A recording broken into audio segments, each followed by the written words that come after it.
kabuhi ko ang kaayo ka katutong sa Diyos sa akon. Bukod kay sa una, hindi man siling naghalin ko sa mayo, ganyan no, ng ganit, sikta. Kasi hindi na ko yung nasulod sa una na sikta. Ang importante sa akon, makasulod ka sa simbahan at makapamatik sa pulong sa Diyos.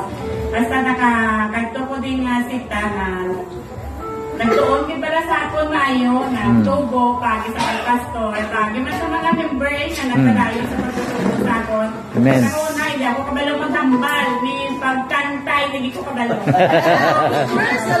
Nakakain ako, nakatindo sa tunga, nakalider. Galing na mo lang na hindi madula sa akon na bilang dakulba.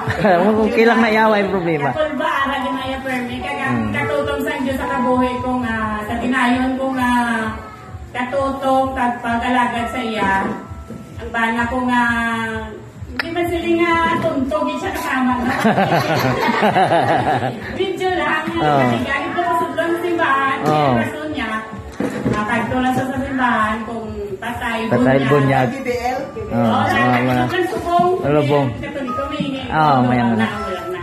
Pero kaloyan subong sa tayo sa bugay sa Diyos na pasulod ko siya matama. Pero hindi pa man din siling pero nag-ano na siya, sulod-sulod sa amon.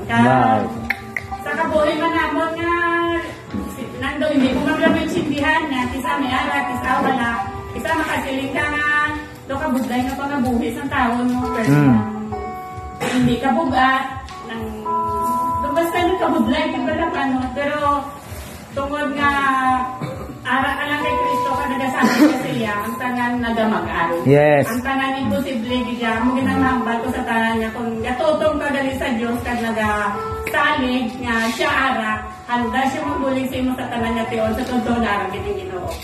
Amo lang na ako ng testimonya ni nakabahan ko. Okay, plak.